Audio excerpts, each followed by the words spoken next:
Alright, so just got here to the river. It's really cold night and the temperature's coming up a few degrees above freezing now, so it's going to be the warmest part of the day. I think a good time to try to get a fish. It's been tough this last few weeks. It's been cold and just fish activity's been very little. Anyways, I made this dead bait rig, and it's a pop-up rig. You can buy these, they're called bait poppers. Fox Rage makes them. I went to a fishing shop, a huge one, they did not have those. And when I asked about them, the guy showed me these. They're like these trout floats that go on the line. I'm not even sure what they're really for. It's like a bobber. It works like a one of those rubber beads for a float stop that has a wire through it to loop it through. And I got to test it out, but hopefully it's buoyant enough to kind of bring the bait up a little bit off the bottom and make it move around in the current. So what I did is I bought from China actually a bunch of these leaders. They come in a huge pack of 3 different sizes. I took the shortest ones and I uncrimped the swivel, the clip end on one of them,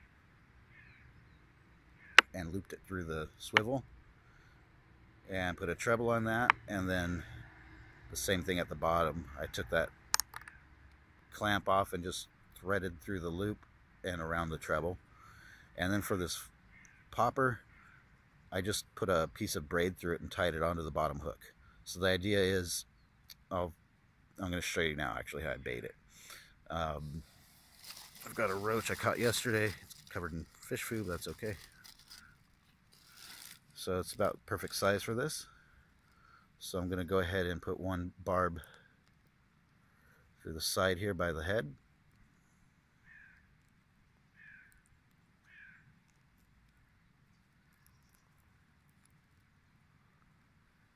And then another one towards the back.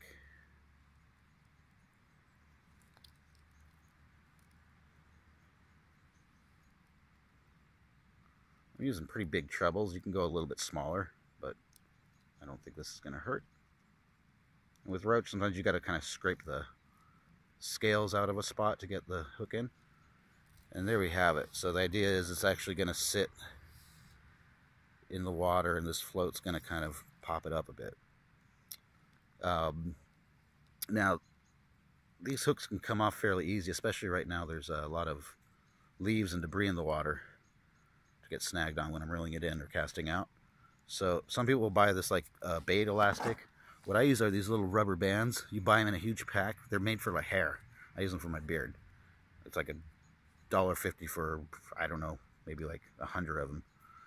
I put it around one of the barbs, or one of the parts of the hook, and just wrap it around. And that keeps my bait on very, very well. If you want, you can double it up and put it on the bottom, by the head too, which I'm going to do. Because the current's not so strong today, but usually if I get snagged or something, that's where I lose my bait. And this is a nice, good, fresh bait, which is hard to catch these days, so I want to hang on to it as long as I can. And that's it. And of course, on my rod, I just have a sliding weight with the swivel, and so there's no resistance. And I put this out there, fish it off the bottom, and since it's colder, I'm going to try it more in the deeper part of the river today. If no luck, I'll try it more in the bank. After every 20-30 minutes, I'm going to recast it to a different spot. And of course, I'm going to use bite alarm and leave the drag totally open since I don't have a bait runner, and watch for any takes. Hopefully I'll have some luck. See a lot of people still catching pike in the very cold weather, so I have had no luck with it so far, but I'm going to keep trying. That's it. Thanks for watching.